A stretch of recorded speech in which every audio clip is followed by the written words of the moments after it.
یا مکین قلوب المؤمنین الصلاۃ والسلام علیک یا سیدی یا رحمۃ للعالمین۔ بفضلہ تعالی ماہ رمضان المبارک کے اصل موسم میں میں اور آپ نماز عصر کی ادائیگی کے بعد درس حدیث سماعت کرنے کی سعادت حاصل کر رہے ہیں۔ اللہ پاک ہم سب کو قرآن و سنت کا فہم نصیب فرمائے، اس کے ابلاغ اور اس کی تبلیغ کی توفیقات کے نور سے ہم سب کو مالا مال فرمائے۔ جہاں زندگی کے سدھار کے لیے ہم نے معاشی ٹاپک پر بات کی، وہاں معاشرتی اور اخلاقی پہلو پر بھی ہم نے بات کی۔ وہاں زندگی کے سدھار کے لیے تندرستی اور صحت کا بہتر ہونا بھی ضروری ہے۔ آپ جانتے ہیں کہ صحت و تندرستی یہ اللہ کی ایک بہت بڑی نعمت ہے۔ صحت ہے تو سب کچھ ہے، ورنہ صحت نہیں ہے تو کچھ بھی نہیں ہے۔ صحت ہے تو بندہ غربت میں بھی مزدوری کر کے گزارا کر لیتا ہے، اگر صحت نہ ہو تو دولت بھی کسی کام کی نہیں ہے۔ صحت کے ساتھ ساری بہاریں ہیں انسان کی زندگی میں، خوشی اور مسرت وہ صحت اور تندرستی کے سبب سے ہی ہے۔ فرائض و واجبات کی ادائیگی میں ہم کما حق ہوں تبھی کارگر ہو سکتے ہیں جب ہماری صحت بہتر سے بہتر ہو۔ صحت و تندرستی ہزار نعمت ہے، لیکن اس کی قدر اسی کو ہوتی ہے جس سے یہ نعمت چھن جاتی ہے۔ جو کسی دائمی بیماری میں مبتلا ہو گیا، وہ کہتے ہیں کہ صحت و تندرستی صحت مند آدمی کے لیے سر پر ایک قیمتی تاج ہے جو صرف بیمار شخص کو ہی نظر آتا ہے۔ اکثر لوگ اللہ کی یہ عظیم نعمت ہونے کے باوجود اس سے فائدہ نہیں اٹھاتے۔ نبی کریم رؤوف الرحیم سرور کون و مکان صلی اللہ علیہ وسلم کا ارشاد پاک ہے، بخاری کتاب الرقاق کے حدیث نمبر 6412 ہے۔ حضور علیہ السلام نے فرمایا، نعمتان مغبون فیہما کثیر من الناس الصحت والفراغ۔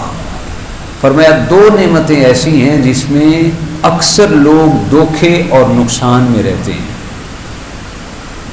فرمایا الصحت والفراغ، وہ دو نعمتیں صحت اور فراغت ہے، یعنی ایک صحت ہے اور دوسرا فراغت کا وقت ہے۔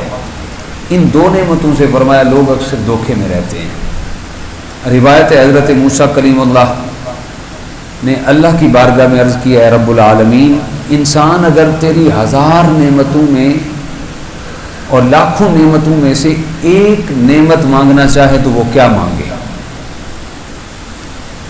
تو اللہ تعالیٰ نے ارشاد فرمایا کہ لاکھ نعمتوں میں سے اگر کوئی ایک نعمت مانگنا چاہے تو وہ صحت و تندرستی ہی مانگے۔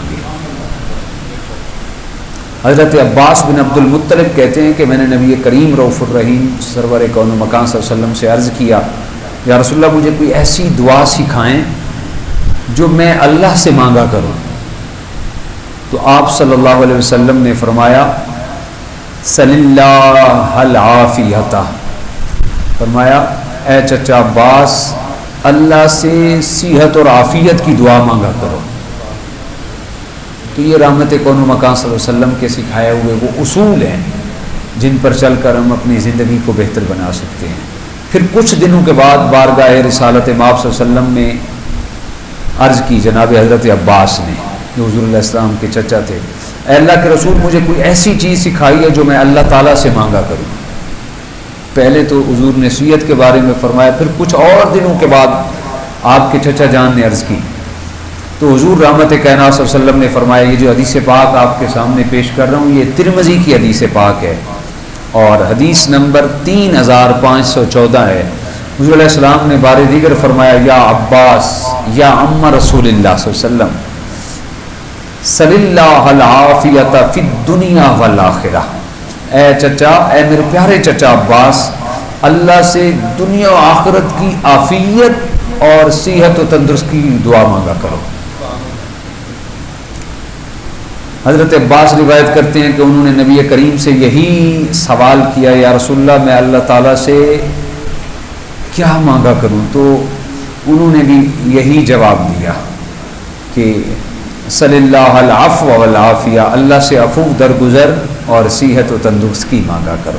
اسی طرح جناب حضرت سیدنا ابو بکر صدیق سے روایت ہے، فرماتے ہیں کہ رسول کائنات نے ارشاد فرمایا صلی اللہ العفو والعافیہ فإن أحدا لم يؤت بعد الیقین خیرا من العافیہ، کہ حضرت ابو بکر صدیق فرماتے ہیں حضور علیہ السلام نے فرمایا اللہ سے عفو درگزر اور عافیت و تندرستی مانگا کرو، کیونکہ ایمان کے بعد عافیت اور تندرستی سے بہتر کوئی چیز نہیں ہے۔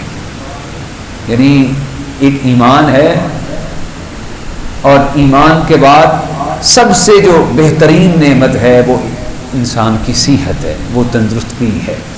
عربی کا ایک مقولہ ہے العقل السلیم فی الجسم السلیم، صحت مند عقل صحت مند جسم میں ہی ہوتی ہے۔ مطلب یہ ہے کہ بندے کا جسم اگر تندرست اور توانا ہو تو اس کی سوچ بھی مثبت ہوتی ہے، ہر طرح کے کام کرنے کا حوصلہ انسان کے اندر ہوتا ہے۔ اگر جسم ہی بیمار ہو، عقل بھی کمزور ہو جاتی ہو تو سوچ پر منفی اثرات پڑتے ہیں۔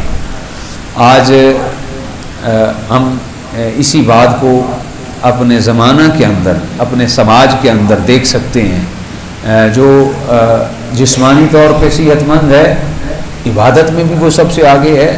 جو جسمانی طور پر صحت مند ہے وہ اس کی آئینی زندگی بھی بڑی زبردست ہے، آئینی زندگی کے ساتھ ساتھ سماجی اور معاشرتی معاملات بھی اس کی سب سے بہتر نظر آتے ہیں۔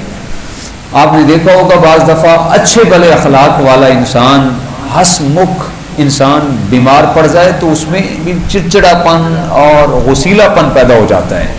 لہٰذا اللہ تعالیٰ سے ہر وقت انسان کو صحت اور تندرستی مانگنی چاہیے۔ میں نے جمعہ والے دن بھی ایک حدیث پاک آپ کے سامنے رکھی تھی، حضور علیہ السلام نے ارشاد فرمایا جو صحت مند مومن ہے وہ اللہ کے ہاں کئی درجے بیمار اور کمزور مومن سے بہتر ہے۔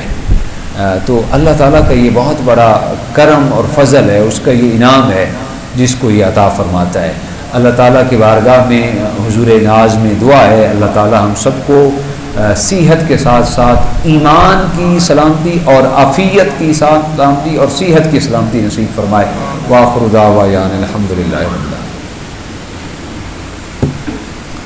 آمین۔ اللہم صلی علی